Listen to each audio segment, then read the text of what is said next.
Anyway, welcome everyone. Nice to have a few of you here. This is nothing more than just a personal response to some of you who've sort of said, Ian, you lived out there, what's your take on what's going on? And I've had quite a few conversations with friends who are directly involved in Israel, in Palestine, and I know some of the people in Gaza. So I feel connected to it, even if I am no longer living out there, and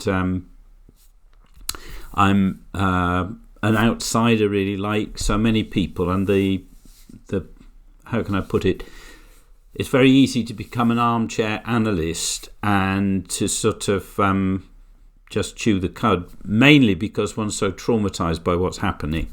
You're trying to sort of get a handle on it and get that out of your system. So my apologies if I end up doing that, but I'm going to try not to.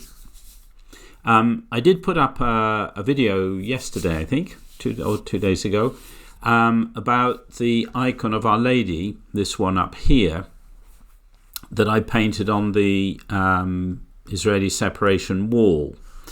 And that, if I bring, there we are, you can see it fully there in situ when I first painted it. That was in 2010.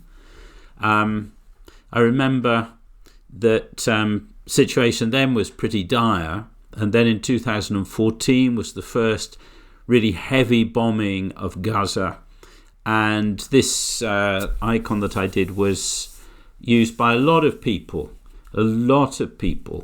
who just felt there was something really awful about what was happening. They didn't know what to do. People feel really desperate. You pray, you cry out to God to do something, because it all just seems too much and too dark and too horrible. Anyway, here we are, 2023, nearly 10 years later after that time, and it's as relevant as ever. And in fact, I would say that the situation now is probably about 500% more dire than it was in 2014. It's been a decade of, no good news. Whereas in the period leading up to 2014, there was a lot of hope. And one of the things which has been so difficult to deal with is the fact that hope really is in very, very short supply. And if you want a little bit more insight about that icon and the inspiration behind it, I have put a video up, and that's on my YouTube channel. Feel free to have a look. However, I thought I'd try and analyze the complexity of the situation, what the different elements are as I see it, rather than getting into just being upset about what is happening. I think that goes without saying. It's a time of just death in torrents, and it's not stopping. And I, for one, find that really, really, really hard, and I feel it. So yeah, that's all in the background. But if we can try not to get completely overwhelmed by the images that we're seeing of horrendous loss of life, maybe we can begin to see something in the midst of this fog of war, which can help people to at least begin maybe a new way of thinking, because the way we've been thinking for the last 70 years about this whole situation just simply gets really ground down. And I think there's some reasons for that, and that's what I want to sort of look at. So I'm going to help, I've just made a little graphic. If I can now find it, having said I've done it, when you're all nicely organised, and here we are. There we are. So I'm going to just enlarge this for a moment so you can hopefully see it. And this is my way of just presenting some of the really fundamental elements which I think are foundational to why we have a problem, and are often very confused and overlooked and manipulated. So I'd like to just start off with this.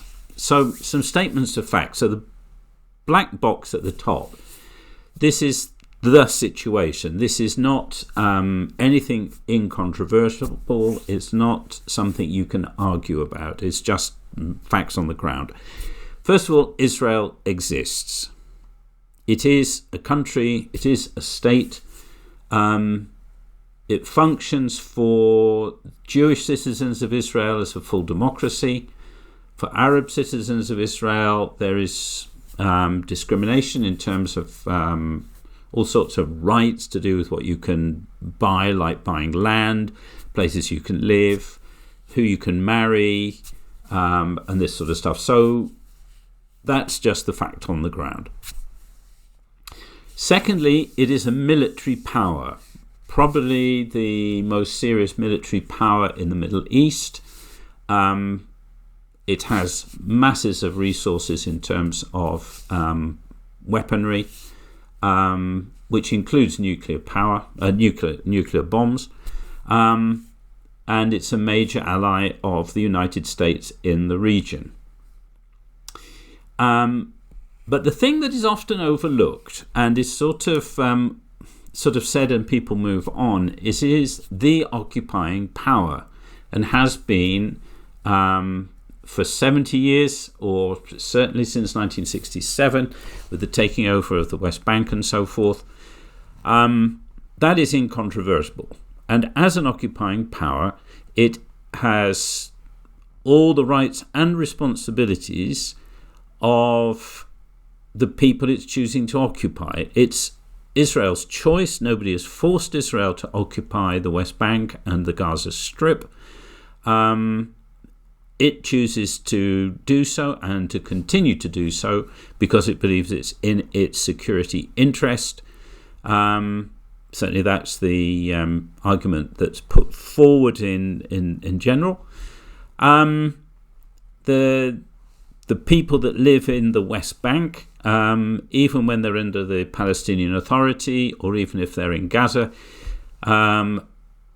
they are completely controlled by the state of Israel, and they have no participation in the elections of the people who make the decisions about their life. So that reality is something which I think is often lost in the discussion. So it all becomes an argument, should Israel exist or not? Do we have a right to exist? All this sort of stuff. Rather than, if you're going to continue like this, what about fulfilling your obligations as an occupying power? If you want to be a democracy, then what about the full rights of your own citizens who aren't Jewish, and so on? So there are all sorts of issues and discussions that people get into about Israel as a state. But it is a state with a stable judiciary, stable security forces, and so forth. It's got a stable tax regime. It functions well as a state, and aspires to be a Western type of state or democracy. On the other hand, we've got Palestine, or really we should say Palestinians, because it's a stateless entity. The state of Palestine was something that was set up under the British Mandate, so as a term, which then became the state of Israel after the British pulled out and the Jewish War of Independence. But Palestine itself, we talk about Palestine, but it's not a state. Yes, it's got a president and it's got an elected chamber. It has a judiciary. It has some security forces. But it's never had that full... It's never been a state with its own instruments of governance. And even democracy in the West Bank is a very broken tool. There are elections at the local level, for example, Bethlehem, the election of the mayor and the local assembly. But the presidential elections and the main legislative elections have been put off and put off and put off. The security forces, it doesn't have an army. It's under the control really of the Israeli security apparatus. So it's really not right to compare Palestine and Israel as though they're two equal realities. Palestinians aspire to exist within their own state, but they don't have a state. They have the beginnings, the embryonic elements, which were given them under the Oslo Accords, but they don't have that. And so it's very unfair, I think, when people start expecting Palestinians to behave in a particular way or organize themselves in a particular way. You've got to deal with the reality on the ground, which is they are an occupied people with all the limitations that brings. They don't live in a democratic context. They don't have the right of self-determination. They don't even have control over their water, even the water that's literally underneath them. There are severe restrictions about the amount of water Palestinians can take out of the ground.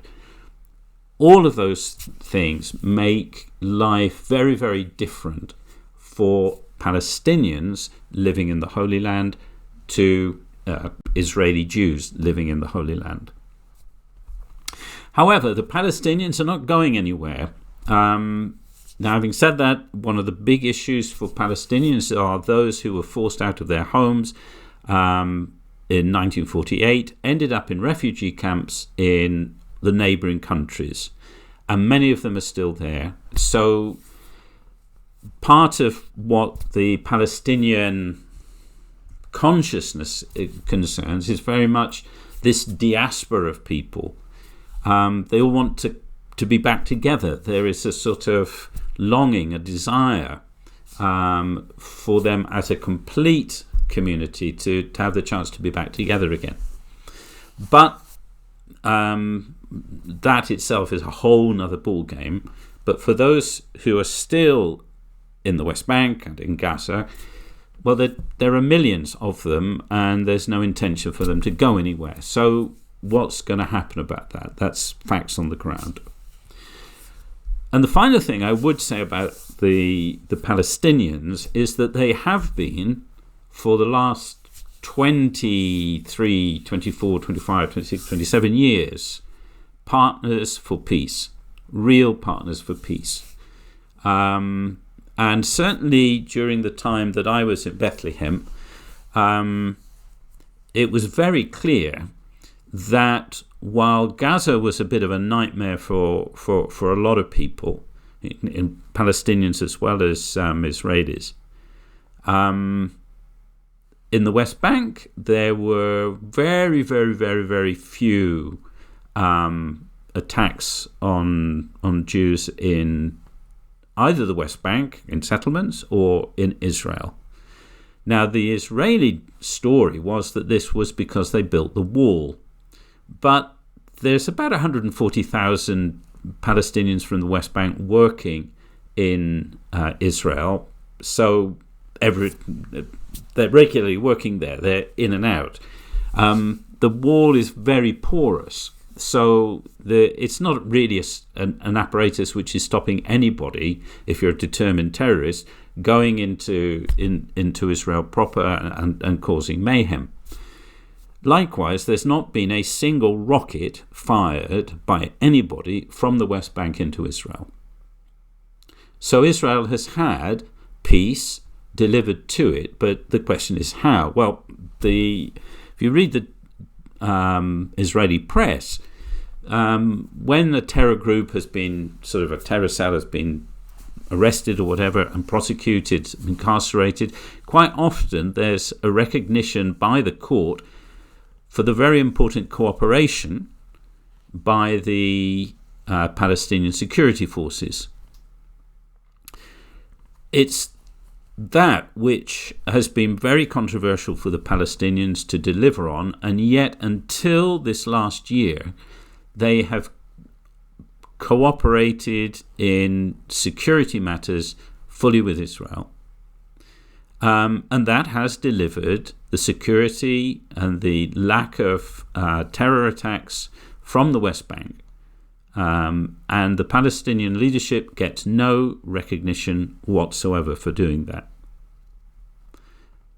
But they have, and I think that is a really glaring omission from, people's facts on the ground. Okay, we can argue about policies and reasons for things, but if you just sort of push facts away, the impact on people is really demoralizing and harsh, and you can't build something that's realistic if you haven't got a grasp of the facts. So the Palestinians have proved time and again to be partners for peace, and yet they've got very little credit for that at all. So that's my reading of the facts on the ground in a very general way. Some people might disagree with some of that, but I think that's pretty uncontroversial. Now, having said that, the big thing that I want to say is that it's ridiculous saying that there is an equivalence between Israel and Palestine. It's between Israel as a state, with all that means and all the responsibilities it has, and Palestinian people who have very little in the way of rights and very little in the way of opportunities. And yet, all the burden of the peace process has been shoved onto them. The Israelis time and time again say, no, we have no partner for peace. We need them to say this, we need them to do that, we need them to do the other. And even when they do, it's not enough.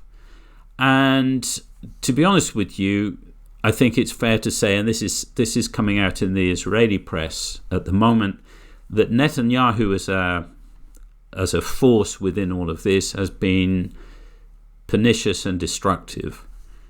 So playing off the Palestinian Authority and Hamas, even it's reported in the Times of Israel that Netanyahu has actually been funding Hamas deliberately so as to keep the Palestinians divided and broken, so that they don't have to make any concessions towards a Palestinian state. So,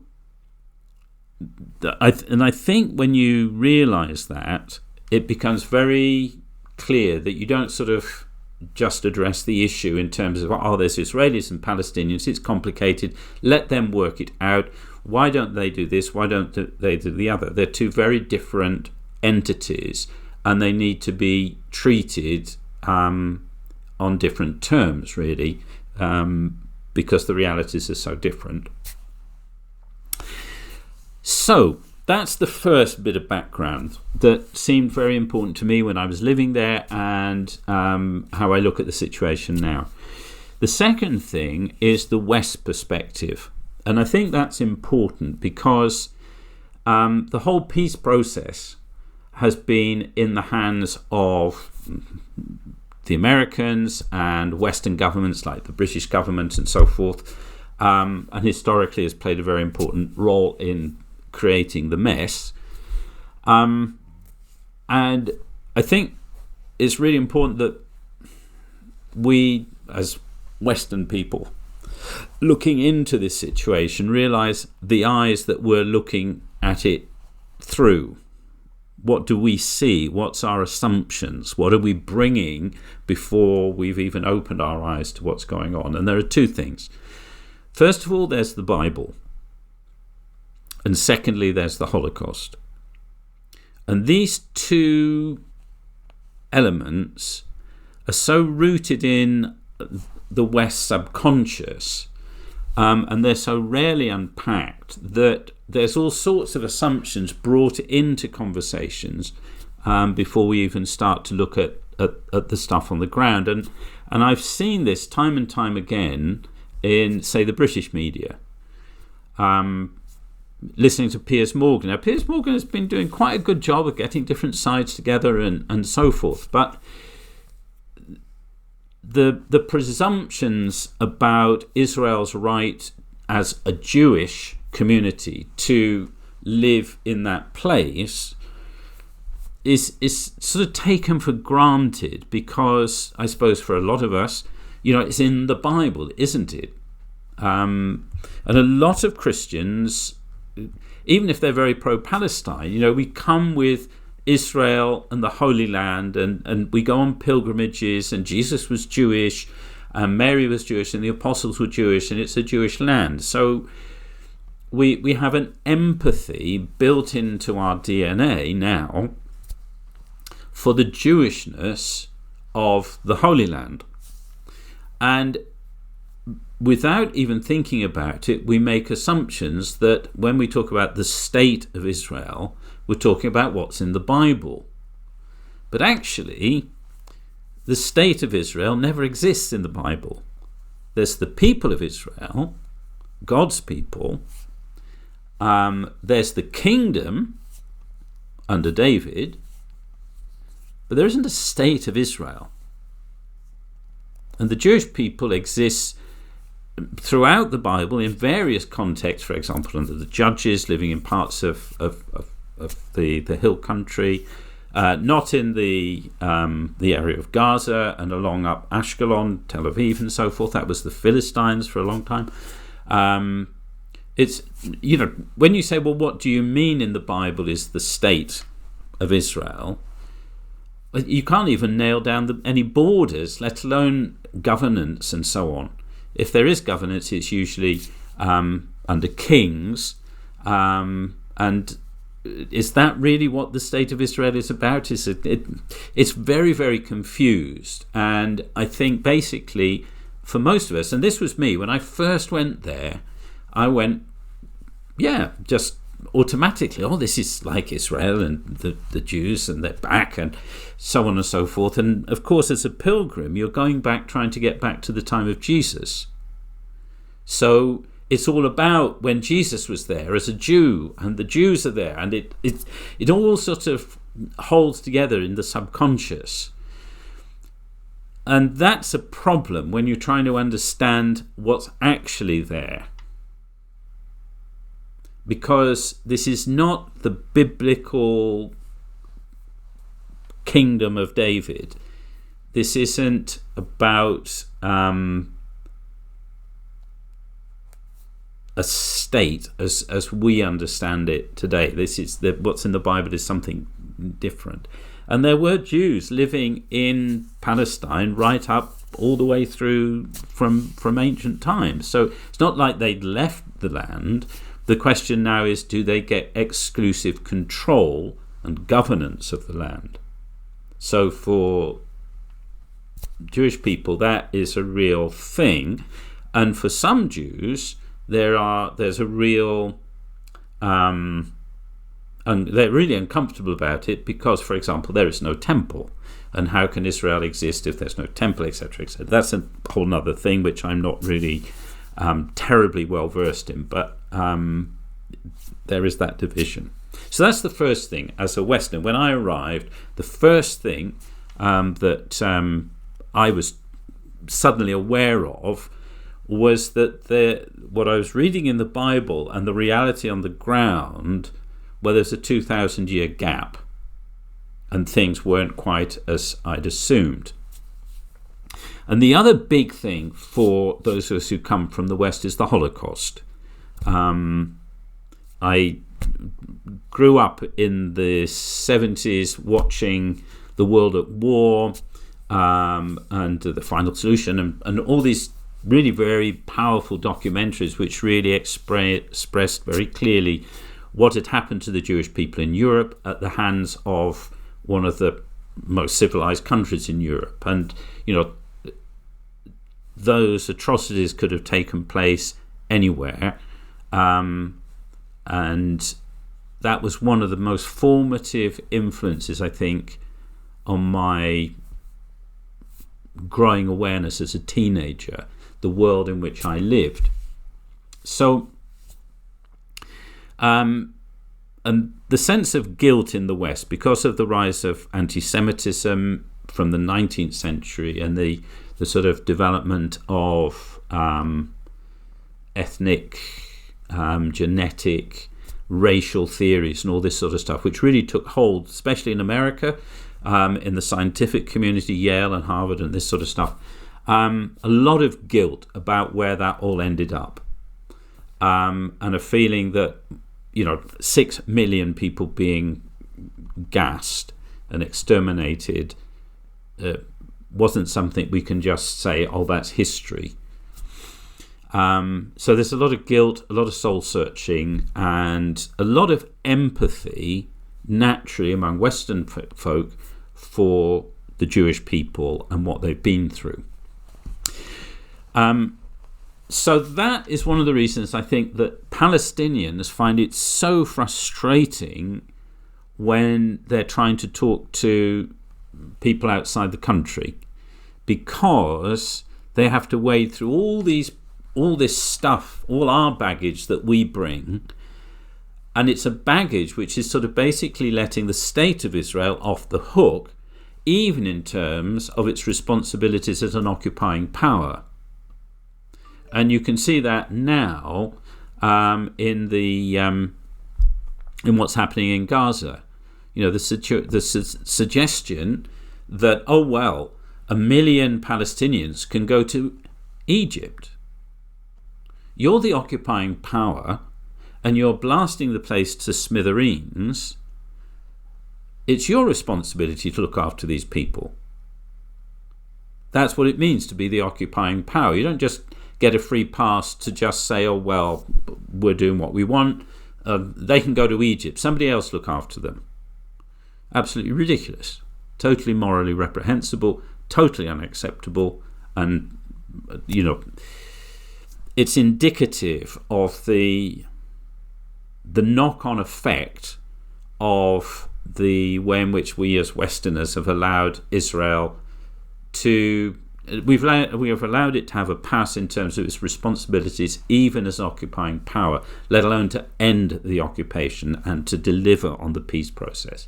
They don't even live up to their responsibilities as an occupying power. So that's the reality as I experienced it, going there in 2008 and suddenly having my eyes open to a very complex reality which I'd had no idea about at all. I went there pro-Israeli and sympathetic to the Palestinians, mainly because I knew about Palestinian Christians, but that was it. There was no real... It was a complete shock to see the reality on the ground. So I think that's part of what happens when people like me then try to explain what's going on. You've got to wade through all of this stuff I've just been talking about, and that's before you even start talking about the issues. So with that, I'd like to then look at this little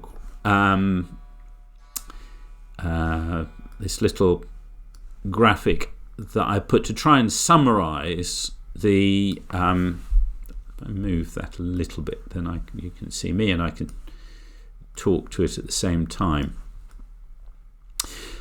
So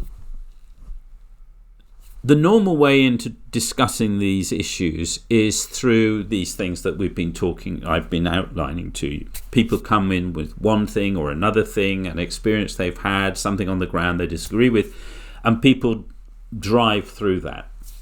And everything gets bogged down in rhetoric, and you'll have Palestinians on one side, you'll have Israelis on the other. And the conversation doesn't connect. I would say Israeli government apologists are absolutely brilliant at avoiding the real questions that the opposition have and neutralizing them and not actually having a proper discussion. Just as I would say the Palestinians are stuck with certain ways of thinking and language that they've picked up somewhere. So you'll find time and time again people will talk about colonialism and settlers, and the whole thing is just sort of rolled out. It's anti-colonial, which I've never found terribly helpful, and usually a way of just people being so upset and frustrated and angry that they just push with a narrative and an understanding in a way that doesn't actually change anybody else's opinion. Yeah, people who don't know it and are coming in fresh, okay. But the problem is that there is, as I've seen time and time again, the Palestinian narrative and the Israeli Jewish narratives do not connect. They talk over each other, they talk through each other, they mimic each other, and the room for real good creative thought is crushed, and then it's crushed by a whole another layer of things, which is what I want to highlight here. So really, I think if you want to sort of understand the complexity, first of all is humanity. The thing which I think keeps breaking through into the situation is when people lose their humanity. So when Hamas had its breakout, you then ended up with the slaughter of citizens, ordinary civilians, children, the old people being kidnapped. Where's the humanity? If it had been done as a military operation, attacking military bases, okay. You're in a war, soldiers fight soldiers. But to finally get the opportunity to do something, what you do is you go to kibbutz and to towns and cities and basically let rip on civilians. That's just not right. It's a war crime, and you lose a lot of people's empathy and understanding, because how can you defend that? Well, if that wasn't bad enough, what's the Israeli government's response? I mean, if 1,000 Jewish people, and not just Jewish people actually, 1,000 dead people wasn't bad enough, you then add another 5,000 to the total, another 6,000 to the total. Why? So that you can try and eliminate somebody you've been trying to eliminate for 2 decades, and unsuccessfully. So, and you just ratchet up the hatred, the sense of revenge, the sense of anger, and the sense of fear. I'll come to that in a minute. But what's lost is humanity, and it's vast swathes of people who are just being crushed to death. And what I think is myself, I find it impossible really to understand, is how the British government, the Italian government, the Americans don't see that these are human beings who have not only a right to life, but to be defended. These are helpless civilians without even a government or an army to defend them, and yet this powerful military operation is being unleashed at them. I mean, it's unconscionable to me that anybody who has an ounce of human awareness doesn't understand that this is wrong and it needs to stop. And it, to me, is heartbreaking that we even have discussions about whether there should be a humanitarian corridor and a ceasefire for a few days so they can get some trucks of food and water and fuel in there before the bombing all commences again. It's like people out of their mind. We've not only have Israel got themselves into this trajectory where might and violence is the only solution that's available, but the international community is sort of shrugging its shoulders and basically saying, get on with it. Oh, or here's a few billion more so you can buy some more bombs to drop on some more people's homes. And then, of course, there's the whole thing at the end of it. Well, who then is going to build this community back up afterwards? Because either they're going to be refugees pushed into Egypt, which will end up in Europe, or you're going to end up with a vastly expensive rebuilding program, which the Europeans will probably pay for. So even if it's just in our own selfish interest, we should be calling this out and standing up for these Palestinian people in our own interest, but because of basic humanity. And for me, this is just one of those lines. I don't believe anybody's life is expendable. I'm against abortion because I don't believe one person's life out trumps another. A mother's life is not any more valuable or less valuable than that of their child. And if that's true in that situation, then it's for sure, it's certain here. And I do not understand at all how right-wing Americans, who are all supposed to be anti-abortion, all this sort of stuff, don't see how they are building the culture of death in America through this way of behaving. It's something I find, I just can't really get my head around that, and that I find frustrating. So that's my level of frustration there. So basically, I think humanity gets crushed, and if something is going to change in the medium term, the Christian church, the Christian communities, and anybody of goodwill, Muslims, Jews, doesn't matter what your religion is or none, we need to start saying very loudly, humanity comes first, self-defense comes second, politics comes second. First comes basic humanity and decency. The second element is politics. Now, people don't like politics, but politics is about how you live together, from the word polis. It's what you do in the city, and you build a civilization. If you don't have politics, you end up alienated from each other. If you're alienated from each other, you don't know each other, and fear and anxiety takes hold. You don't know the other. You can't love your neighbor if you don't know who they are. So the fact that Israel has a great big wall running all the way through it shows that politics has failed in Israel. Israel is a failed political state. And I think people need to take that on board.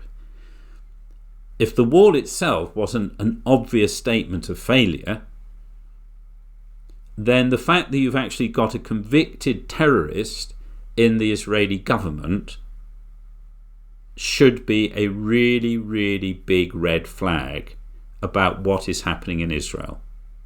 Now, notice I said at the beginning, Israel exists, it's there, it's a functioning state, all of that. I'm not talking about whether it should exist and it shouldn't. It exists, and therefore it should live up to basic standards of decency. One of those is that if you have people who preach hate, as part of their political platform, those people should be shunned by the international community. That's what happened, for example, in Hungary with Orban's rhetoric, how people reacted to, say, Poland. Now, this is nothing compared to some of the stuff that comes out from the far-right Jewish nationalists in Israel. And yet they get a complete pass. And it's that group which are spitting on nuns and priests with impunity in the old city of Jerusalem. This directly affects the place of Christians.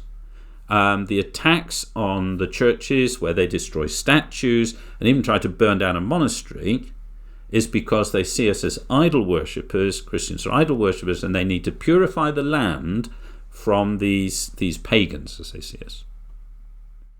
And whereas there's always been some element of that, talk to people on the ground there. Over the time I was there, it got worse and worse and worse because the security forces weren't doing anything about it, because there was no political will to take on these growing extreme parts of the community. So the failure of politics inside Israel, I think, is very grave. And the rise of some really very vicious, virulent sections in Israel has really made life very, very difficult for many, many ordinary Israelis. And that's why this whole thing about the judiciary, which you might have read about and heard about on the news, has really divided Israel right down the middle. And they were talking about there being even a civil war in Israel over the way in which the society had gone. So politics is really important.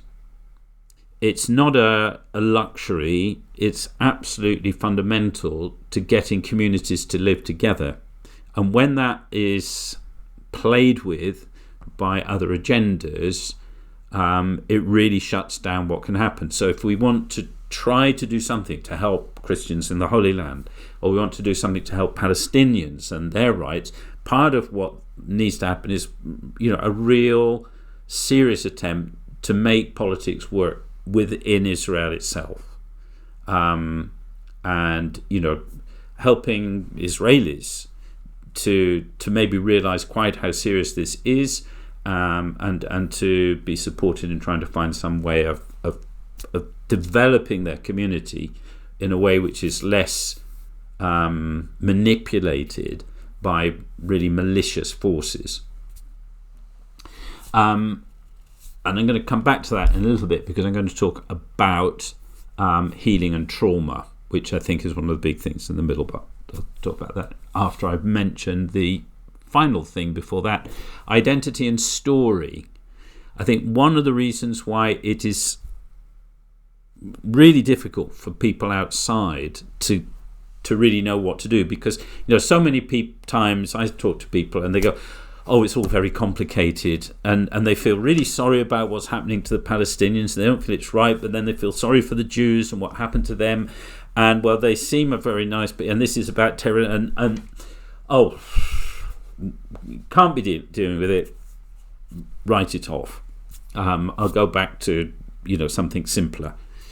Part of the problem is because of the stories of identity that go very deep within these different communities, in positive and negative ways. And this isn't something that often is talked about. I think one of the things that makes the Israeli community very strong is the way in which they have a narrative, a self-understanding of themselves, which goes back to the beginning of time. Abraham, 4,000 years before, it's a long, continuous story. We as Christians know a lot of that. And then there's all the stuff that happened to the Jews after the fall of the temple. There is music, there is literature, there are heroes, there is a long story which really embodies the soul of the people, and it gives them a tremendous strength and resilience, determination, self-confidence, knowing where they belong, and that's so deeply rooted. It gives really strong, when your back's against the wall, you know where you can dig into that story to make sense of what's happening to you. It might be religious, it might be the story of suffering and all of this sort of stuff. Really, really powerful. On the other side, the Palestinians have a very, very different story, very, very different history. It's chalk and cheese. People settled basically farming communities. Jerusalem as basically for the last 1,000 years a fairly sleepy city, certainly compared to, say, Damascus or Cairo. Not a place of intellectuals and this sort of stuff, and basically a sort of shifting population between different places like Beirut, Jaffa and so forth. People who are trading, making a little bit of money, looking after their family. Very, very decent, kind people, enjoying life and not dreaming of building empires and all the rest of it. They just want to enjoy their falafel or their coffee or their aragile and just to enjoy life. Two very different takes on being who you are, and there is, I think, certain things which in that are quite disabling in the context. I remember when I was talking to some students of mine at Bethlehem University, and I said, okay, tomorrow in English, in pairs, I want you to tell me who you are as Palestinians. Okay, I thought this would be interesting for me and interesting for them, and it'd be a good little exercise. Anyway, they came back, and so we had the first pair, and we had the wall, and we had the occupation, and we had the land, and the usual bits. And this was repeated by the first 4 or 5 pairs, and then I said, stop. I don't want to hear about Israel. I don't want to hear about the occupation. I want to hear about you. Who are you? Total silence. Total silence. And then sometime later, I was talking to another guy who was a teacher, and we were sat and chatting, and his dad was there, who was 86. His grandfather, who was 86. And we were talking. I asked him the same question: who are you as a Palestinian? What would you say? And he said, we're Arabs. We're not really Palestinians. We're Arabs. This is our identity. And he said, we're only Palestinians because of Israel. Because Israel exists in 1948, therefore we become the Palestinians. But before that, we were the Arabs. And I said to him, so you're telling me that your grandfather here only became a Palestinian in 1948? And he stopped, and he said, maybe you have a point. And, that really shocked me, the two things, because, if you're English, you can talk about 1066 and Alfred burning his cakes, and you can talk about Henry VIII and the Reformation, and, you've got this continuous story where you sort of fit. It gives you a sense of perspective and belonging and values and dignity, respect, pride, as well as shame and stuff when things have gone wrong. But basically it's a story which is very ancient, very long, and you're not just something that popped up. And it was clear to me, one of the things, and I've seen this several times, is that within Palestinian society, there isn't a strongly developed narrative or story that goes very far back. So one of the reasons I started the Icon School in Bethlehem was because, and I even wrote this little book, Palestine's Lost Treasure, which was trying to put into the story that back in the 6th century, in the 5th, 6th, 7th centuries, Palestine was the center of the whole Christian world of the Byzantine Empire. It was its spiritual center. It was a thriving, rich, dynamic, culturally really amazing place. But it's not told. It's a story that nobody's interested in. Christians aren't interested in, what's the Byzantine Empire? No, I want Jesus. I want Jesus, the Bible, and all this sort of stuff. Go around Jerusalem, for example, and all that you can see are all the Byzantine remnants. The time of Jesus is pretty lost, but the Byzantine stuff is everywhere. The architecture, mosaics, the great scholars, people like Jerome, people like St. Nicholas, all of these people who are really famous, all lived there. It's part of the Palestinian story. And then you get through the Crusades and all this sort of stuff and the Arab armies. You have a story which tells you that Palestine is a multicultural, multi-ethnic, multi-religious reality and has been for at least 1,500 years. And that is something to celebrate, that's something to proclaim, it's something to be known. And I do know from some of my students from the Icon Centre said, you are the only person who's really given me my history. Now, that was a Christian Palestinian. Because it's not talked about, because our schools, it's Muslim history, so it's really about after Muhammad comes and this sort of stuff. So again, the Palestinian situation is really quite impoverished in terms of going into to trying to understand how do they develop themselves into a state, how do they deal with being occupied by a community which has such a strong story, really, really powerful, strong, ennobling, and just keeps you all going. And the Palestinians sort of haven't developed that, even though they've got all the stuff necessary to do it, but it's not been valued and not been really treasured.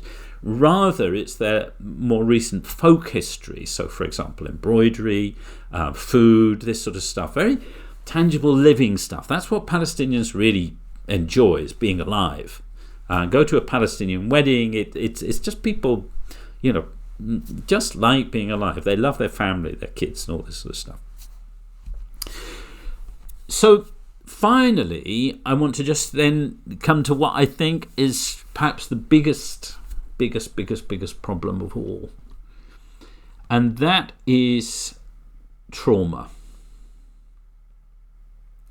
You have two communities who are pathologically traumatized. The Jewish community by what happened in the Holocaust,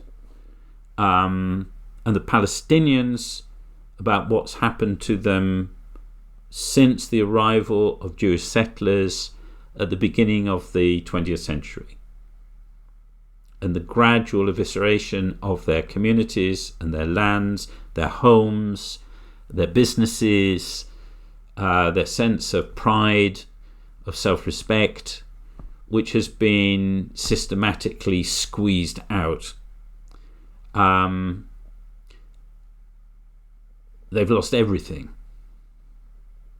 And even people say, for example, living in Bethlehem, many of them are refugees themselves. Their families went through incredible traumas, literally leaving their homes and never being able to return, taking the key with them because they thought they were coming back in a couple of weeks once all the trouble had gone down, and then coming back and finding that these immigrants from Europe have taken their homes. And they've lost everything. People losing businesses, their means to support their family, their status, etc., etc. So, and then you add to all of that the relentless violence which each community vents on the other in sporadic spats.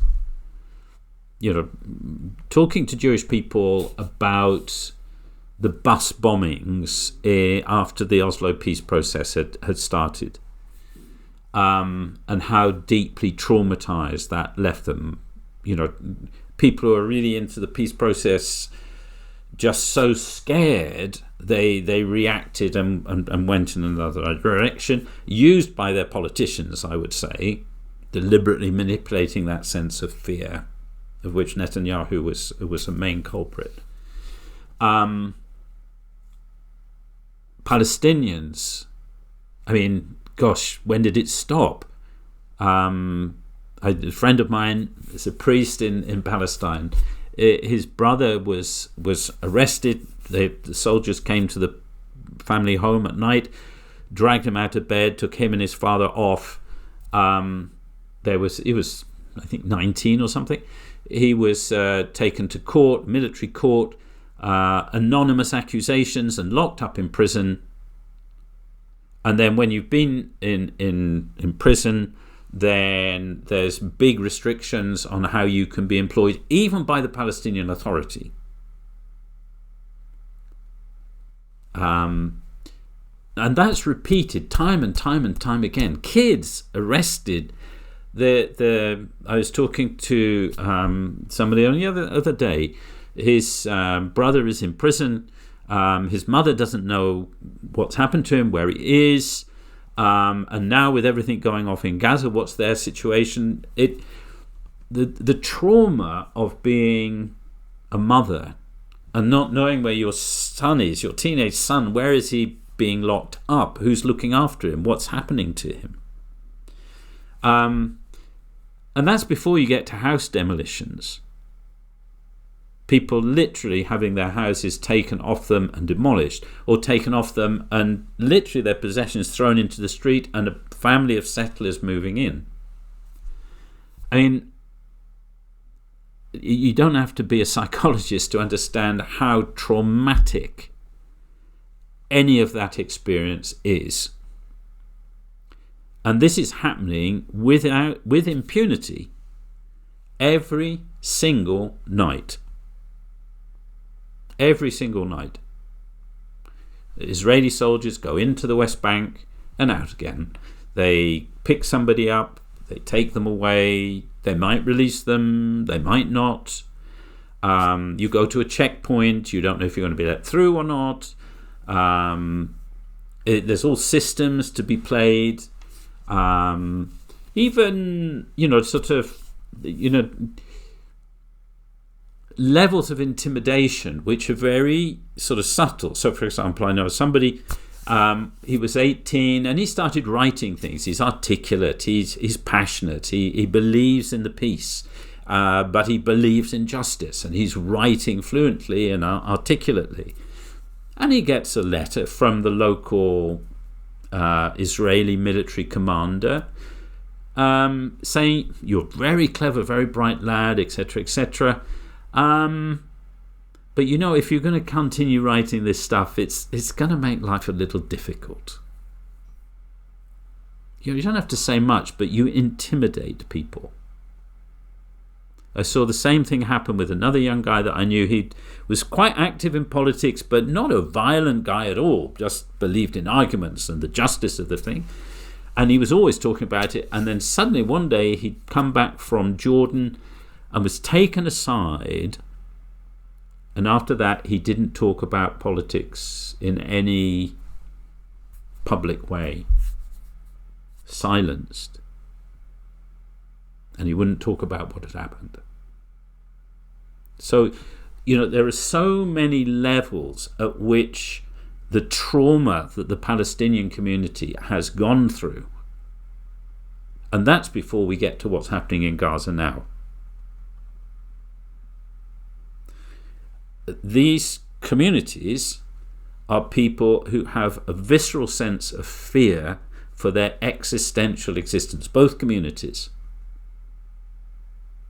And as a result, as soon as something happens, it triggers a response.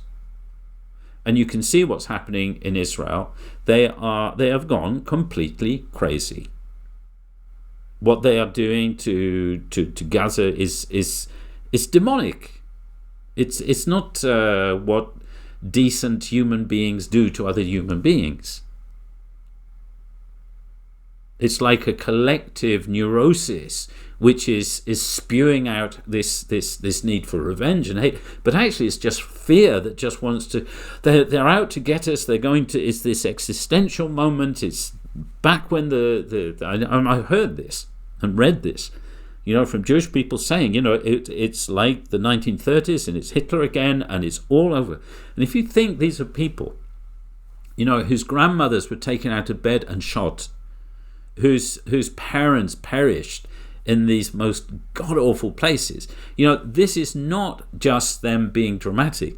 This is a very deep, visceral wound that is only lightly healed at any one time. So I think this is really the most difficult thing in terms of trying to understand and think what happens next, because you have two communities who are so traumatized and are traumatizing each other out of their own traumas. And the West is making it so much worse, because when you got somebody who's traumatized, you need to take them and calm them down. You need to control their anger, their rage, and say, it's okay, we're here, you're safe, we've got your back. But stop. You're going to make it just all worse. But nobody's saying that to them, and so the Israeli establishment is just playing this fear card, as it has done for 20 years. And I saw that time and time again when I was there. Israeli politics has become, for the last 20 years at least, the politics of fear. And when you have the politics of fear, there is no peace. And Netanyahu has been very clear. He doesn't want peace as in a two-state solution. He doesn't want the Palestinians to be at peace in themselves and therefore not attack them. He wants the Palestinians to go away. Peace, from that perspective, is when there's no problems anymore. So the Abraham Accords, if you look at it, Palestinians weren't even there. Yeah, we had a great peace treaty because we took the problem out. So we didn't solve anything. We just built something bigger and just leave them behind. Why is this thing about going into Egypt so traumatic for Palestinians to even think about? Because they know that this is all part of a plan to just make us go away. And that is the Netanyahu vision of peace, is just get lost. Leave us alone. You've got all those other Arab countries. Go there. Why bother us? This is our land and we're supposed to be here. And if some of you stay here, okay. But it's effectively ethnic cleansing. And one book I would recommend if anybody wants to really look at the background to what is going on, it's this book by Ilan Pappé, The Ethnic Cleansing of Palestine. He's Israeli and he's Jewish. And he is professor of history, I think, at Exeter University. So not a raving lefty or anything like that. He's just a very sound person in the right place at the right time, able to really speak. So this would be a good way of understanding how this has been worked out since whenever. All right, folks, I'm exhausted. That's my voice just about ready to go. I will put this up as a recording on YouTube, I think. I think it'll be up there automatically. and I'd be really interested in any people's thoughts and comebacks. And if people would like, then I'd be quite happy to host a Zoom meeting for a conversation around these themes, if people would like that. If anybody is interested in that, just send me a message, and I'll set it up if there's enough people. But thank you so much for those of you who stayed the course. It was nice to have to know that there are people that actually there listening, and thanks for the likes and hearts. And God bless everybody, and look forward to hearing your comments. So I wish you all a very happy good night.